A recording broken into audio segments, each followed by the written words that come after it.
క్రైస్తవుల నుంచి మీ ఒక్కరికే థ్రెడ్ ఉందంటారా, ఇంకా ఎవరికైనా ఉందంటారా?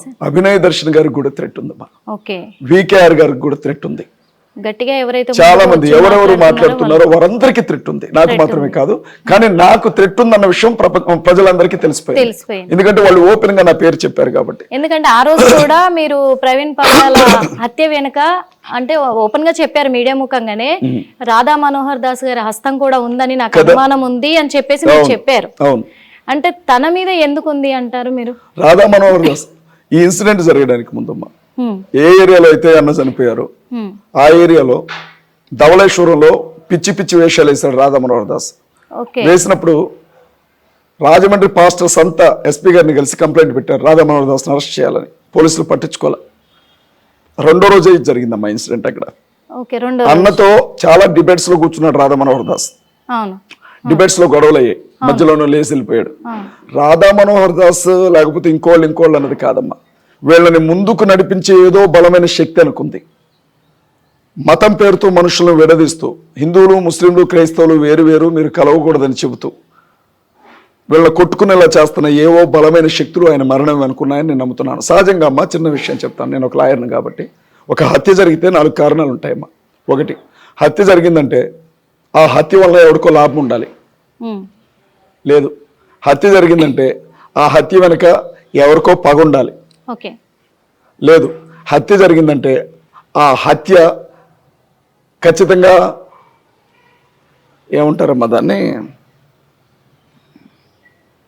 భయపడిన వాళ్ళైనా చేస్తుండాలి, ఈయన ఎదుగుదల చూసి ఓర్చుకోలేని వాళ్ళైనా చేస్తుండాలి. ఈ కారణాలు మనం చూస్తే ఈయన వల్ల ఎవరికి ప్రమాదం వాళ్ళైనా చంపు ఉండాలి. లేదు, ఈయనంటే భయపడే వాళ్ళైనా చేస్తుండాలి, ఈయనంటే గిట్టిన వాళ్ళైనా చేస్తుండాలి. లేదు, ఈయన చనిపోతే లాభం కలిసి వచ్చింది అనుకునే వాళ్ళైనా చేస్తుండాలి. మేమేమన్నామంటే కుటుంబ సభ్యుల దగ్గర నుంచి ఆయన కంపెనీలో పనిచేస్తున్న వ్యక్తుల దగ్గర నుంచి అన్ని రకాల వ్యక్తుల్ని, కొంతమంది మీ పాస్టర్స్ చేశారేమో అంటున్నారు. పాస్టర్స్ అయితే వదిలిపెడతారా? నేను నిన్న ఒకటే మాట చెప్పాను సిగ్నేచర్ స్టూడియోలో కాదు, ఒక ఛానల్లో మాట్లాడుకుంటూ చెప్పాను. హిందువులో ముస్లింలో దళితులో అయితే మీరు చూసుకోండి ఆయన ఏదైనా చేసింది, క్రైస్తవులు అయితే వాడిని నడి రోడ్డు మీద నరుకుతానని చెప్పాను నేను. అనుమానాలు ఉన్నాయి సార్, ఎందుకంటే క్రైస్తవులు కూడా చేసి ఉండొచ్చు. ఎందుకంటే ప్రవీణ్ గారు ఒక స్థాయికి ఎదిగారు, తన ఎదుగుదలను ఓర్చుకోలేని క్రైస్తవులలో ఉన్నారు. క్రైస్తవులకి ఈర్ష ఉంటే పొలగొండి మాటలు చెప్తారు కానీ హత్య చేసి అంత ధైర్యం చేయరమ్మా. వాళ్ళు ఏం చేస్తారంటే బురద చల్లాలి అని చూస్తారు, అంతే. కానీ ప్రాణాలు తీయడానికి తెగించరమ్మా. అట్లా చంపరు. ఒకవేళ అట్లా చేశాడు అంటే వాడు తోడేలే, వాడు ఎవడైనా కానీ వాడు నిర్దాక్షిణ్యంగా వాడిని నడు రోడ్డు మీద ఉరిదీయాల్సిందే. దాని వెనక ఎవరున్నారో వాళ్ళు బయటికి రావాలమ్మా. అంటే ఇప్పుడు ఒక్క విషయం అడుగుతా సార్, క్రైస్తవులు అంతకు సాహసించరు, ప్రాణాలు తీసేంత కాదు, వాళ్ళు బురద జల్లే వ్యవహారమే చేస్తారు అని అన్నారు కదా, అంటే ఎందుకు అంత నమ్మకంగా చెప్తున్నారు సార్? ఇప్పుడు అంటే ఇక్కడ భరించున్నాను కదమ్మా, మీరు నా మీద నన్ను టార్గెట్ చేసిన పాస్టర్స్ ఉన్నారు, బురద పోసారు, రకరకాలుగా ఇబ్బంది పెట్టారు, కానీ నన్ను చంపాలనుకోలేదు. హిందువులు కానీ ముస్లింలు ఖురాన్ నమ్ముతారు, హిందువులు భగవద్గీతను నమ్ముతారు, వాళ్ళకు ఉంటాయి కాదమ్మా. ఇప్పుడు ప్రవీణ్ అన్న చనిపోవడానికి ముందు మహమ్మద్ గారి గురించి కొన్ని వివాదాస్పద వ్యాఖ్యలు చేశారు. ఆ టైంలో ఒక పర్సన్, షమి అనే ఒక పర్సన్, నీ కళ్ళు పీకుతాం రా, నీ నాలుగు కోస్తాం, పెదాలు పాలు కొడతాం, సిలువకి అలాడదీస్తాం అని చెప్పి మాట్లాడాడు. కాబట్టి ఆ వైపున అనుమానం పోయింది. ఇక హిందువులు అంటారా, మొదటి నుంచి ఆయనకున్న శత్రువులు హిందుత్వవాదులే. ఏ డిబేట్ జరిగినా ఆయన ఢీకున్నది వాళ్ళనే, అట్లా అనుమానం ఉంది. క్రైస్తవుల్లో ఎవరితో గొడవలు ఉన్నాయి ఆయనకి? ఒకవేళ ఆయన ఎదుగుదల తట్టుకోలేక ఎవరైనా చేస్తుంటే వాడిని నడు రోడ్డు మీద మేమే గుడ్లోడు తీస్తాం, మాకు అప్పచెప్పండి చాలా, అన్న అక్కడ చంపి మేము జైలుకి పోతాం అంటున్నాం. అంతే, మీరు అనేది కూడా కరెక్ట్. ఇప్పుడు క్రైస్తవులు ఇలా మాట్లాడలేదు కాబట్టి ఎప్పుడు కూడా ఇలా చెయ్యరు అనేది మీరు. ఇప్పుడు నేను మాట్లాడటమే పెద్ద విచిత్రంగా ఉంది క్రైస్తవులకు కూడా, ఎందుకంటే ఎందుకు మాట్లాడుతున్నాడు అని. చనిపోయిన వ్యక్తి మీద మనం ఎలాంటి ఎలిగేషన్స్ చేయకూడదు, కానీ ఒక్క విషయం ఏంటంటే ఇప్పుడు ప్రజల్లో ఈ కోణంలో అనుమానాలు వ్యక్తం అవుతున్నాయి, కొన్ని వార్తలు కూడా వినిపిస్తున్నాయి. ఏమనంటే ఇప్పుడు ముస్లింల గురించి కావచ్చు, సీతారాముడు గురించి కూడా మరి ప్రవీణ్ గారు కూడా మాట్లాడడం జరిగింది, కొన్ని వ్యాఖ్యలు చేశారు, నెగిటివ్ గా వ్యాఖ్యలు చేశారు. అంటే హిందువులు కూడా మాట్లాడారు, ముస్లింలు మాట్లాడారు. ఓకే, అంటే ఇప్పుడు ఇంత తెలిసిన వ్యక్తి, ఇన్ని రకాలుగా సువార్తను ప్రకటించే వ్యక్తి, అన్ని తెలిసిన వ్యక్తి కదా ప్రవీణ్ గారు, తను కూడా మాట్లాడడం అనేది అది కరెక్ట్. ఇప్పుడు ఆ కంటెస్ట్ ఏ సందర్భంలో మాట్లాడాడు, ఎలాంటి పరిస్థితుల మధ్య మాట్లాడాడు అనేది కూడా చూడాలి కదా. నేనేమనుకుంటానంటే లాజికల్గా తర్కానికి నిలబడే మాట మాట్లాడతాడు ఆయన, అడ్డదిడ్డంగా మాట్లాడు, అవతల వ్యక్తి అంటేనే తన నుంచి వస్తుందంట, సమాధానం చెప్తాడు. మీరు మీరు మీరు ఒక మాట అనండి, దాన్ని మీకే మళ్ళీ చురకలేస్తాడు ఆయన తిప్పి, అంత నాలెడ్జ్ ఉన్న పర్సన్ ఆయన. మీరు రాధా మనోహర్ దాస్ బైబిల్ గ్రంథాన్ని పట్టుకొని లంజల బైబిల్ అన్నాడు, వినలేదమ్మా? బొకడా బైబిల్ అన్నాడు, వినలేదా? మరియ రోమా సైనికుడితో పనుకొని యేసును కన్నది అన్నాడు, వినలేదా? మీరు ఎప్పుడైనా రాధా మనోహర్ని అడిగారా ఏంటి మాట్లాడుతున్నారని? అడిగారా? మీరు చల్లగా ఉండాలి తల్లి. పరిస్థితులు అట్లున్నాయి. ఇప్పుడు యాక్షన్కి రియాక్షన్ ఉంటుంది కదా, స్పందన అనేది ఉంటుంది కదమ్మా. కొంతకాలం ఎవరు మాట్లాడలే, కానీ ఇప్పుడు క్రిస్టియానిటీలో కూడా కొంతమంది ప్రశ్నిస్తూ ఉన్నారు. మీరు ఎందుకు అలా మాట్లాడుతున్నారు, మీకు క్రిస్టియన్స్ అంటే పడదా అని కూడా అడిగారు కదా. నేనే వెళ్ళాను, నేనే అడిగాను. మిమ్మల్ని అని ఉంటాడు కదా, వాళ్ళు గొర్రెలమ్మ అని ఉంటాడు, రకరకాలుగా మాట్లాడుంటాడు. ఇక అప్పుడు మిమ్మల్ని లైవ్ లోకి తీసుకున్నారు. నేను వచ్చానా? ఫోన్ మీకే చేశారు. నేను రాలేదు కదమ్మా. మీకు ఫోన్ చేశాడు, మాట్లాడాడు. నాకు ఫోన్ చేయటం, నా పేరుంది చూసారమ్మా, నా పేరు చెబితేనే గజగజలాడిపోతాడు. రాధా మనోహర్ దాస్ నాకు చేయలేదమ్మా. ఇప్పుడు కాదు, నాకు ఎప్పుడు ఫోన్ చేయలేదు రాధా మనోహర్ దాస్. 5 months బ్యాక్ కాదు, ఎప్పుడు నాకు అసలు రాధా మనోహర్ దాస్ కాల్ చేయలేదు. మీరు హేమాన్కో ఎవరికో చేసినట్లున్నారు వేరే పాస్టర్కి. నాకు ఫోన్ చేసి నాతో మాట్లాడే అంత సీను రాధా మనోహర్ దాస్ కి లేదమ్మా. రాధా మనోహర్ దాస్ కి లేదు. మీరు అడిగి చూడండి, నా పేరు చెప్పండి, హిట్ టీవీ కదా మీరు, మీ ఛానల్లో డిబేట్కి వస్తాను. రాధా మనోహర్ వస్తాడేమో అడగండి, రాధా మనోహర్ దాస్ వస్తాడేమో అడగండి, నేను వస్తాను. ఖచ్చితంగా తీసుకుంటాను సార్. మీకు సెల్యూట్ చెప్తాను. అసలు ఎందుకు తీసుకుంటానంటే కూడా చెప్తా సార్. ఎందుకు తీసుకుంటానంటే ఇప్పుడు ఈ మతాలు, కులాలు ఇవన్నీ కూడా మనం సృష్టించుకున్నాయి, స్టార్టింగ్ నుంచి లేవు. అదే కదా, మనం తయారు చేయలేదు కరెక్టే, కానీ ఈ మతాలు అనేటివి ఎక్కడి నుంచి మనుషులు సృష్టించుకున్నారు. కానీ మనుషులందరిది కూడా ఒకటే మతం, అది ఇండియన్. ఓకే, ఆ ఇండియన్ మతంలో పుట్టిన వాళ్ళందరూ కూడా ఈ మత కలోహాలు పెంచుకుంటూ ఈ మతాలను విద్వేషించుకుంటూ ఇచ్చే హక్కు ఎవరిచ్చారండి? తిరిగే హక్కు ఎవరికి లేదు. అయితే నేను స్వయంగా ఒకటి అడుగుతున్నాను, హిందువులు మాట్లాడడము, క్రిస్టియన్లను అవమానించడం అనేది అది తప్పే, ముస్లింలు క్రిస్టియన్ అవమానించడం తప్పే. ఇప్పుడు క్రిస్టియన్లు కూడా శివాజీ సేన అనే ఛానల్ చూసారా? సనాతన సేన మోక్ష ధర్మ అనుకుంటా, ఒక 20-30 మంది కూర్చుంటారు. ఇక వాళ్ళు మాట్లాడుతుంటే కళ్ళలోంచి రక్తం వస్తుంది, చెవుల్లోంచి రక్తం వస్తుంది. ఇన్ని బూతులు ఉన్నాయా తెలుగులో అని చూస్తాం మనం. అట్లా ఒక 20-30 ఛానల్స్ ఉన్నాయి. ఎప్పుడు చూసినా మరిని లా అంటారు. ఒక మాట కాదు, నేనేమంటున్నాను చెప్పనా, మీరు ఒక మంచి ప్రయత్నం చేస్తున్నారు కదా. నేను అసలు హిందుత్వం గురించి కానీ వాళ్ళ ఎవరి గురించి నేను మాట్లాడను. నా ఛానల్ని నేను పూర్తిగా డిలీట్ చేస్తాను. వీళ్ళని ఎవరిని క్రైస్తవుల జోలికి రావద్దని చెప్పండి. ఖచ్చితంగా క్రైస్తవుల గురించి కానీ బైబిల్ గురించి కానీ ఒక్క వీడియో చేసినా మేము విరుచుకుపడతాం. మా జోలికి రాము అని చెప్పమనండి, నా ఛానల్ నేను పక్కన పెట్టేస్తాను. ఒక్క మాట కూడా మాట్లాడండి, ఆ మాట చెప్పమనండి వాళ్ళని. ఖచ్చితంగా సార్, మా మీడియా ముఖంగా కూడా మేము ఇదే మాట అడుగుతాము. ఇదే మాట కూడా మేము అందరు అంటే క్రైస్తవులు ఇది కోరుకుంటున్నారు కాబట్టి వాళ్ళకి కావాల్సింది మీరు ఇవ్వండి, మీ జోలికి వీళ్ళు రారు అని చెప్తాం మేము.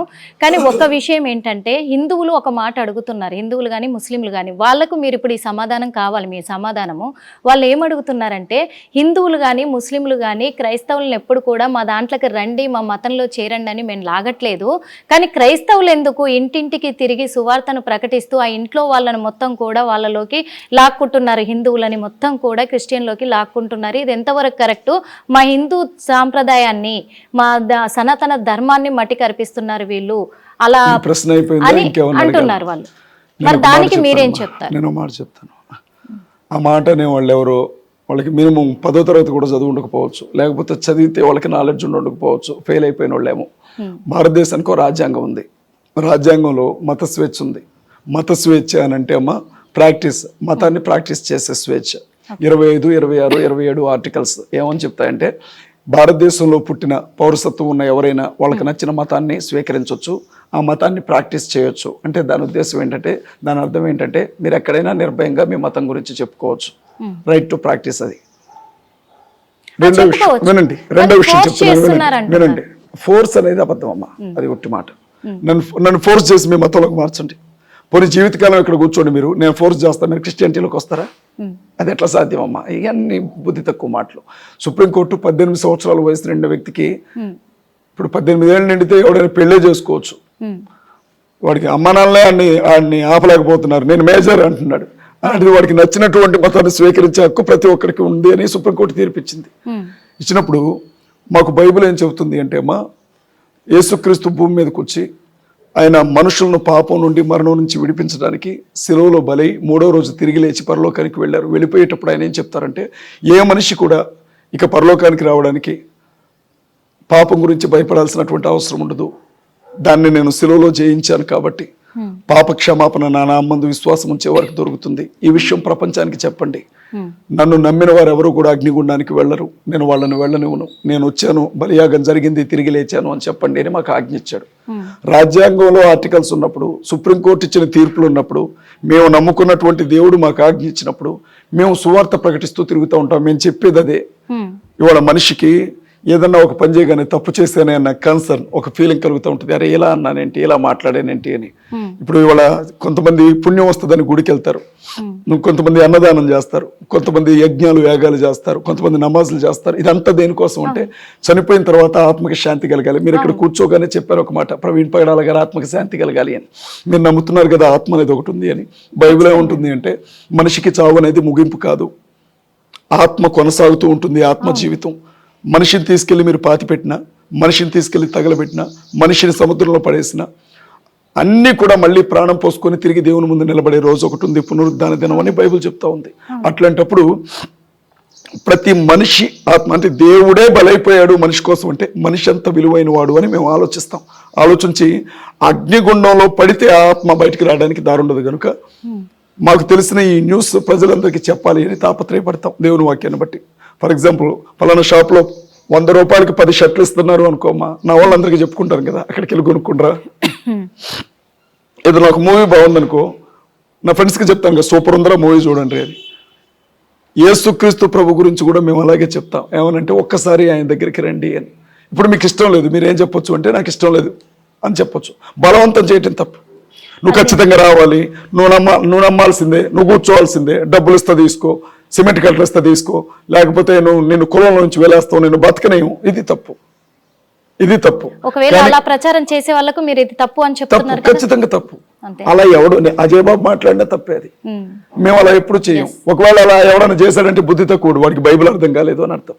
యేసుక్రీస్తు ప్రభుని చంపిందే మతం అమ్మ. సరే, ఓపెన్ గా ఇప్పుడు చెప్తాను, ఇదే సిచ్యువేషన్ నేను చూశాను కాబట్టి ఈ రోజు హిందువుల మాటే నేను అడగగలను. కాదమ్మా, ఆ సిచ్యువేషన్ మీరు చూస్తుంటే అలా మాట్లాడిన వాడిని చెప్పు తీసుకొని అక్కడే కొట్టే పని. వాడికి బైబిల్ అర్థం కాలేదు అని దాదాపు ఒక 60-70 మంది 60-70 మంది సిలువ గుర్తుతోటి కాదమ్మా డబ్బులు ఇచ్చారు. నేను చెప్తాను సార్, ఎందుకంటే నేను అడిగేదానికి సమాధానం చెప్పండి. డబ్బులు ఇవ్వలేదు, లంచం ఇవ్వలేదు. నేను కూడా చెప్తాను, లంచం ఇవ్వని అవసరం లేదు, డబ్బులు ఇవ్వని అవసరం లేదు. ఎందుకంటే హిందువులు కూడా ఎప్పుడు కూడా మా హిందువుల్లోకి రండి అని చెప్పేసి, ముస్లిం మీకు క్వశ్చన్ చెప్పనమ్మా. మీరు ఇప్పుడు అయ్యప్ప మాల వేస్తారు కదా, అయ్యప్ప మాల వేసినప్పుడు నల్లని వస్త్రాలు ధరిస్తారు, వాళ్ళు చన్నీళ్ళ స్నానాలు చేస్తారు, శవం దగ్గరికి వెళ్ళరు, మాంసం ముట్టుకోరు, భార్యతో కాపురం చేయరు, ఇరుముడి, అక్కడికి వెళ్లే వరకు తీరు, భజనలు చేస్తారు, భిక్ష తీసుకుంటారు. వాళ్ళకి ఎవరైనా కోడి మాసం కూరేసి అన్నం పెడతానంటే వస్తారమ్మా? రారు, ఎవరు కూడా రారు. రాత్రిపూట వాళ్ళ దగ్గరికి వచ్చేవండి నాకు మీరంటే ఇష్టం, దగ్గరికి రమ్మంటే వస్తారా? వాళ్ళకి కొన్ని రూల్స్ ఉంటాయి కదా. క్రిస్టియానిటీ అనేది కూడా ఒక నిష్టమ్మ. మాకు కొన్ని పద్ధతులు ఉంటాయి. ఒకవేళ మీరు ఏమంటున్నారు, మత ప్రచారం చేయమని మాకు లేదంటున్నారు, అది పూర్తిగా తప్పు తల్లి. ఎందుకో తెలుసా, ఇస్కాన్ సంస్థ వాళ్ళు ఫారిన్ కంట్రీస్ లో ఏ రోడ్డు మీదైనా చూడండి, భగవద్గీతను తీసుకెళ్ళిచ్చి 370 రూపాయలు కొనండి. నన్ను అడిగారు ఒక వ్యక్తి వచ్చి, నా క్వశ్చన్ మీరు పూర్తిగా నన్ను చెప్పనే ఉంది, మీరు కూడా మత ప్రచారం చేస్తారు. మీరు కూడా గుంటూరులో సాక్షాత్ ఎమ్మెల్యే అడ్డుకుంది, నడి రోడ్ల మీద ట్రాఫిక్ లో ఏంటి మీరు చేసేది అని. మరి అదేందమ్మా? ఏమని మత ప్రచారం? ఏమని భగవద్గీతను చూపించుకుంటా, కృష్ణుడి గురించి చెప్పుకుంటా, ఇవి కొనండి అనుకుంటా, నడి రోడ్ల మీద బస్సులు పెట్టుకుని, మరి అది మత ప్రచారం కదా? ఫారిన్ కంట్రీస్ లో అంటున్నాను. నా క్వశ్చన్ మీరు పూర్తిగా వినలేదు సార్. ఎందుకంటే మీరు సువార్తను పట్టుకొని ప్రచారం చెయ్యొచ్చు, ఎందుకంటే దాన్ని నమ్మిన వాళ్ళు దాంట్లోకి వస్తారు, ఇష్టం ఉన్న వాళ్ళు వచ్చేస్తారు, వాళ్ళని ఎవ్వరూ ఆపలేరు. కానీ ఇంటికి వెళ్ళిన తర్వాత మీరు చెప్పాల్సింది సువార్త గురించే చెప్పాలి కదా. అయితే నేను విన్నదే నేనేం అడుగుతున్నానంటే, వాళ్ళు చెప్పేది ఏం చెప్పారంటే, లగచర్ల ఘటన జరిగినప్పుడు మేము మీడియా వాళ్ళం వెళ్తున్నప్పుడు ఆగి మరీ విన్నాం. అక్కడ ఏం చెప్తున్నారంటే, మీరు ఆ రాళ్లకు పూజ చేస్తే వచ్చే ఫలితం ఏంటి, మీకు ఆ రాళ్లను కాళ్ళ కింద వేసి తొక్కండి, అయ్యి దేవుడు కాదు, ఉట్టి మట్టి రాళ్లను మీరు పూజ చేస్తున్నారు, ఎవరు చెప్పారు మీకు అక్కడ దయ్యాలను నమ్మమని? అంటే అలా చెప్పడం, అలా పోర్ట్రేట్ చేయడం తప్పు కరెక్టా అని నేను అడుగుతున్నా. ఖచ్చితంగా తప్పు. అది నేను ఏమంటున్నానంటే అమ్మ మీ నాన్నగారు ఉన్నారా అని అడగొచ్చు కదా, నీ అమ్మమ్మ కూడా ఉన్నాడా అనకూడదు. ఎలా ఉంటది సార్ ఒక్కసారి తప్పు అది కదా. మీరు అలా మాట్లాడిన వాళ్ళు ఎవరైతే ఉన్నారో వాళ్ళకి ఇంకా క్రీస్తు అర్థం కాల. అది ఇప్పుడు నోరు మంచిదైతే ఊరు మంచిదైతుంది అంటారు. ఇప్పుడు అలాంటి వాళ్ళ వల్లే కూడా ఈ మత కల్లోహాలు వాస్తవం. మొత్తం కూడా వస్తున్నాయి సార్, అవునా కాదా? ఒప్పుకుంటాను. అది నేను అడిగేది. ఎందుకంటే ఏదో లంచం ఇచ్చి లాగడం కాదు, మాట సరిగా చెప్పలేకపోవడం. అది నేను శుభవార్త అనేది కరెక్ట్ గా ప్రచారం సరిగ్గా చేయాలి చెప్పలేనప్పుడు వెళ్ళొద్దు బయటికి. జనాలకి. ఇప్పుడు నువ్వు నమ్ముకున్న దేవుడి దగ్గరికి వచ్చి ఆయన రాయి అని అంటే నన్ను చెప్పు తీసుకుని కొడతారు. నీ ఏడిపోదు, నువ్వు ఏడవరాదు. ఎట్లుంటది చెప్పండి పరాయి దేవుడి గురించి నీకెందుకు? కదా. పద్ధతి ఉండాలి కదా. ఇప్పుడు నేను ఒక దేవుని నమ్ముతున్నప్పుడు నా దేవుని గురించి మంచి నేను చెప్పడానికి మీతో ట్రై చేస్తాను 100% కాదమ్మా, 1000% ఏకీపిస్తాను. అది నేను అడిగేది.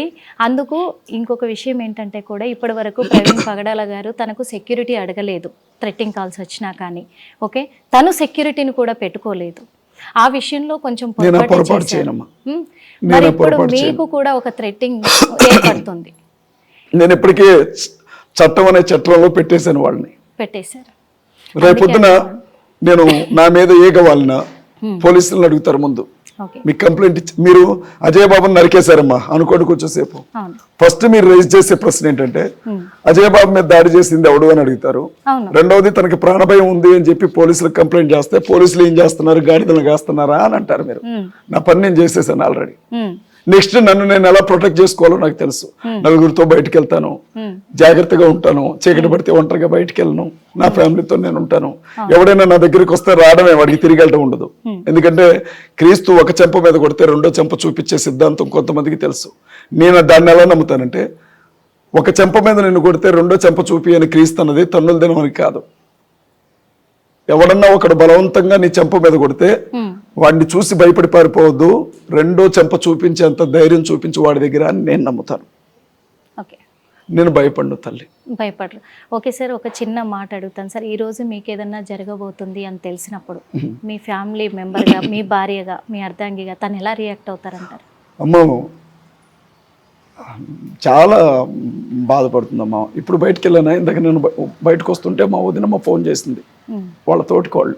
ఖచ్చితంగా నా భర్తకు థ్రెట్టింగ్ ఉంది, ఏం చేస్తున్నాడు మా మరిది అని అడిగితే బయలుదేరాడు దేశాన్ని ఉద్ధరించడానికి, మళ్ళీ అర్ధరాత్రి అయితే ఇంటికి వచ్చేసరికి మేము చచ్చామో బ్రతికేమో కూడా చూడండి ఆయన అంతే అని చెప్పి బాధపడతా ఉంది. మరి అంటే మీరు మీ సార్ ఒకవేళ ఇలాగే చేస్తా ఉంటే మీరు మాత్రం ఊరుకుంటారా? ఎవరమైనా అదే అంటే ఆడబిడ్డల మనస్తత్వం అట్లా అంటే నేను ఎందుకు అడిగా ఈ క్వశ్చన్ అంటే సార్, మీకు ఎలాంటి ఆపదలు రావు, రాకూడదు కూడా మేము మనస్ఫూర్తిగా కోరుకుంటున్నాము. నేను మీడియా ముఖంగా నేను కూడా ఒకటి అడుగుతున్నా మిమ్మల్ని, నాకేమి జరగదు, ఒకవేళ నాకు ఏదైనా జరిగితే మాత్రం తప్పకుండా మీరు రియాక్ట్ అవ్వండి. ఖచ్చితంగా సార్. ఎందుకు అడిగానంటే సార్, మరి ప్రవీణ్ పగడాల గారు ఇంతగా అంటే తనది హత్య అని ఒక పరంగా, ప్రమాదవశాత్తు జరిగిన మరణం అనేది ఒక పరంగా, ఇప్పుడు సోషల్ మీడియాలో కావచ్చు అందరు జనాలలో కూడా 2 తెలుగు రాష్ట్రాలలో ఇంత హాట్ టాపిక్ జరుగుతుంది. మరి ఎందుకు అంటే అందరు అంటున్న మాట నేను అడుగుతున్నా మిమ్మల్ని, ఎందుకు తన భార్య పోస్ట్ మార్టం రిపోర్టు వద్దంటుంది, బయటికి రావద్దంటుంది, తీసుకురావద్దంటుంది? ఇంకొకటి, ఈ ఇష్యూని కూడా పెద్ద చెయ్యొద్దు, అసలు ఈ ఇష్యూని ఇంతటితోటి వదిలేయండి అన్నారు ఆ రోజు మీడియా. అక్కడికి వెళ్తే మీడియా ముందు కూడా మాట్లాడడానికి ఒప్పుకోలేదు. అంటే ఎందుకు తను రియాక్ట్ అవ్వదు? నేనున్నామా, నన్ను ఎవరో చంపేశారు బయట, నాకు 2 చిన్నపిల్లలు, 5 ఏళ్ల పాప, 1 సంవత్సరన్నర బాబు. నా బిడ్డను కూడా చంపుతానని కొన్ని రోజులుగా బెదిరిస్తున్నారు అనుకోండి. అంతే కదమ్మా, మీరేం చేస్తారు చెప్పండి ఆ ప్లేస్ లో ఉంటే? మీ పిల్లల ప్రాణం ముఖ్యం అనుకుంటారా? ఇంకెవరు మాకు ధైర్యంగా లేరు అన్నప్పుడు అంతే కదమ్మా. ఈరోజు వాస్తవంగా నేను కాదు మాట్లాడాల్సింది, ప్రవీణ్ పగడాల గారి బ్రదర్ మాట్లాడాలి, వాళ్ళ ఫాదర్ మాట్లాడాలి, వాళ్ళకి సంబంధించిన వాళ్ళు మాట్లాడాలి. కానీ నేను కొట్లాడుతున్నాను, వాళ్ళు ఎవరు కూడా బయటికి రావట్లేదు. వాళ్ళ థ్రెటనింగ్స్ వాళ్ళకు ఉన్నాయమ్మా. అంటే ఆడపిల్లలకి, ఆడపిల్లలు 2 ఆడపిల్లలే, ఒక ఆడబిడ్డ. చంపిన భర్తను ఎవరిని చంపినా వాళ్ళని క్షమిస్తున్నాను వదిలేయండి అంటుంది. ఎంత గొప్ప గుణం కలిగిన వ్యక్తి ఆవిడ. ఆడబిడ్డల క్యారెక్టర్ను కూడా చంపాలి అనుకోవద్దమ్మా. అదే ఎప్పుడైనా మీరు ఇప్పుడు ఈ సంఘటన జరిగినాక వాళ్ళతోటి ఫోన్లో మాట్లాడలేదు కానీ డైరెక్ట్ గా మాట్లాడాను. ఏమన్నారు? సిస్టర్తో నేను మాట్లాడాను. మీరు భయపడొద్దమ్మా, మీకు నేనున్నాను, క్రైస్తవ సంఘం అంతా మీకు అండగా నిలబడిద్ది, ఏ కష్టం వచ్చినా తప్పనిసరిగా నాకు మాట చెప్పండి అని వచ్చాను. ఓకే, అంటే వాళ్ళు ఎలా అంటే వాళ్ళ ఏడుస్తుందా బాధ తల్లి? ఎలా ఉంది ఏంటి? ఏడుస్తుందా తను తల్లి? ఏదన్నా యాక్షన్ తీసుకునే మూమెంట్ లో ఉన్నారా? అమ్మా, వద్దనుకుంటున్నారు. కుటుంబానికి ఏదైనా కష్టం వస్తే మా ఆయన ఉన్నాడు అని ధైర్యంగా ఉండే తల్లి ఇప్పుడు ఆయనే లేడు కాబట్టి ఏం చేయగలుగుతుంది? మీరు ఒక ఆడబిడ్డగా ఆలోచించి అడగండి. అంటే ఇప్పుడు వాళ్ళ తరఫున మీరు పోరాడుతున్నారా? ఖచ్చితంగా అమ్మా, ఖచ్చితంగా. ఇది తేలేంత వరకు పోరాడుతుంటారు. ఒకవేళ నాకు నోటీసులు ఇచ్చి నన్ను సెంట్రల్ జైలుకి పంపిన బయటికి రాగానే మళ్ళీ ప్రెస్ మీట్ పెట్టి మాట్లాడతాను. నేను అడగడానికి ముందు మీరే చెప్పేశారు. ఇప్పుడు జరగబోయేది అది. నన్ను ఎప్పుడు అరెస్ట్ చేస్తారు అనేది నాకు తెలియదు, కానీ నన్ను అరెస్ట్ అన్నిటికీ చేయాలి ఫిక్స్ అయ్యి ఉన్నారు. అన్నిటికీ ఫిక్స్ అయ్యి ఉన్నాను. మా ఆవిడికి రాత్రి చెప్పాను, నేను హా, తెలంగాణ ఉద్యమంలో చెర్లపల్లి జైల్లో ఉన్నాను నేను. హా. ఇప్పుడు కూడా మళ్ళీ వెళ్ళబోతానేమో అది తెలంగాణ ప్రజల కోసం, ఇది నా క్రైస్తవ సమాజం కోసం, సమాజం కోసం. దేవుని కోసం ప్రాణాలు ఇచ్చిన ఎంతో మంది ఉన్నారు. ఒకవేళ నేను ఒక వారం జైల్లో ఉండొస్తే అది నీకు హానర్ అనుకో. నా భర్త క్రైస్తవ సమాజం కోసం జైలుకి వెళ్ళి వచ్చిండని సంతోషపడు. దేవుడు ఉన్నాడు, చూసుకుంటాడు. మా అన్నలు నన్ను బెయిల్ మీద బయటికి తీసుకొస్తారు. మా అన్నయ్య రెండో అన్నయ్య నేషనలిస్ట్ కాంగ్రెస్ పార్టీకి తెలంగాణ ప్రెసిడెంట్. ప్రస్తుతం ఆయన భారతీయ జనతా పార్టీలో మజ్దూర్ సెల్కి రాష్ట్ర అధ్యక్షులుగా ఉన్నారు. పార్టీ బాధ్యతలు స్వీకరించబోతున్నారు. 3-4 లక్షల జనబలం మా కుటుంబానికి ఉమ్మడి ఖమ్మం జిల్లాలో, వరంగల్ కానీ మహబాద్ కానీ. నాకు క్రైస్తవులు అండగా రాకపోతే బొట్లు పెట్టుకున్న హిందువులు నా చుట్టూ నిలబడతారు వచ్చి నన్ను కాపాడడానికి. అంత బలమైన ఫ్యామిలీ మాది. నన్ను నేను ప్రొటెక్ట్ చేసుకోగలను. ద సేమ్ టైం ఏదైనా జరిగినా దాన్ని నేను యాక్సెప్ట్ చేస్తాను. యాక్సెప్ట్ చేయడానికి రెడీగా ఉన్నాను నేను. Okay sir. అంటే ఇప్పుడు ప్రవీణ్ పగడాల గారు క్రైస్తవ మతంలో ఒక ఉన్నతమైన స్థానంలో ఉన్నారు. ఆయనకి ఎంతో గౌరవ మర్యాదలు ఉన్నాయి, వాళ్ళ ఫ్యామిలీకి కూడా ఉన్నాయి. ఎందుకంటే ఈరోజు ఆమె బయటికి రాకపోవడానికి కారణం కూడా అదే. ఎందుకు ఇష్యూ చేసుకోవాలి, నా పిల్లలకి ఎందుకు తెచ్చిపెట్టుకోవాలి అని చెప్పేసి తను ఆలోచిస్తున్నారు, గొప్పగా ఆలోచిస్తున్నారు. కాకపోతే ఒక కోణంలోనేమో సాధారణ మరణం అంటున్నారు, అంటే యాక్సిడెంటల్గా జరిగింది. ఒక కోణంలో మీరు అంత క్రైస్తవులంతా కలిసి లేదు ఇది హత్య అంటున్నారు. ఒకవేళ గనక ఇది హత్య కాదు, నిజంగానే యాక్సిడెంటల్గా జరిగింది అని చెప్పేసి రిపోర్ట్ కనుక వస్తే, ఇదే తేలితే మీరు చెప్పే సమాధానం ఏంటి సార్? ఎందుకంటే వాళ్ళ కుటుంబ పరువు సంబంధించింది కదా. నా మనసు అయితే నమ్మదుమా, నేను నమ్మలేను.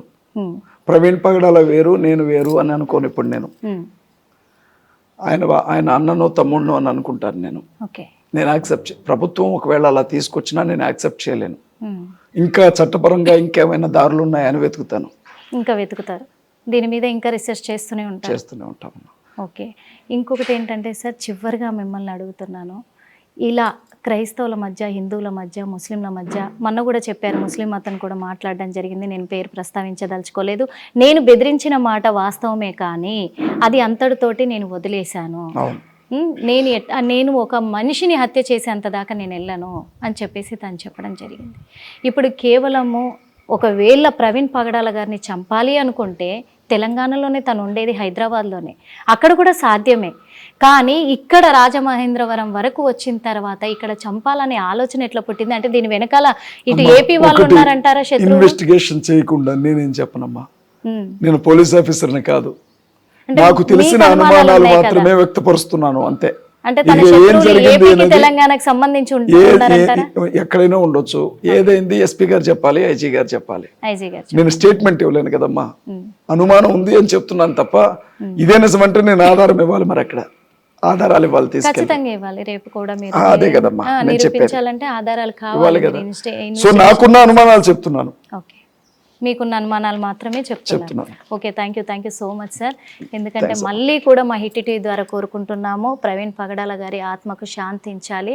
కానీ ఇవి ఇంకా మత కల్లోహాలకు దారి తీయకుండా ఉండాలని కోరుకుంటున్నాము. ఇంతటితోటి కూడా ఏం జరిగింది అని అసలు నిందితుల్ని పోలీసులు మాత్రము పట్టుకోవాలి, వాళ్ళపైన చర్యలు తీసుకోవాలని మేము ఖచ్చితంగా కోరుకుంటున్నాం. మరో ఇంటర్వ్యూలో మళ్ళీ కలుద్దాం. హిట్ టీవీ యాప్, ఇందులో short news, live news, entertainment shows, movies, digital magazines తో పాటు మీ జిల్లా వార్తలను కూడా ఫ్రీగా చూడొచ్చు.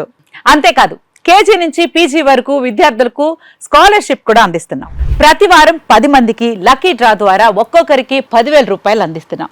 ఇంకెందుకు ఆలస్యం, వెంటనే హిట్ టీవీ యాప్ ని డౌన్లోడ్ చేసుకుని ఫ్రీగా ఎంటర్టైన్మెంట్ పొందండి. Hit TV app. Hit TV app. Please download hit TV app. Hit TV app ని ఫ్రీగా డౌన్లోడ్ చేసుకుని ఎంజాయ్ చేయండి. మీకు నచ్చిన ఎంటర్టైన్మెంట్ కోసం హిట్ టీవీ యాప్ ని ఫ్రీగా డౌన్లోడ్ చేసుకుని ఎంజాయ్ చేయండి. హిట్ టీవీ యాప్ ని డౌన్లోడ్ చేసుకుని ఆస్వాదించండి, ఆశీర్వదించండి. ఇంతమంది సెలబ్రిటీలు హిట్ టీవీ యాప్ ని డౌన్లోడ్ చేసుకోండి అని చెప్తున్నారంటే ఎంత మంచి యాప్ ఆలోచించండి. అమెరికా అమెరికా అమెరికా అమెరికాలో చదవాలనుకునే వాళ్ళకి విశ్వసనీయమైన పేరు మన శౌర్య కన్సల్టెన్సీ. UK లో 1 year masters. UK లో 1 year masters. 2 years work permit up to 5 years visa. Contact Saurya Consultancy. Contact 89851 89851.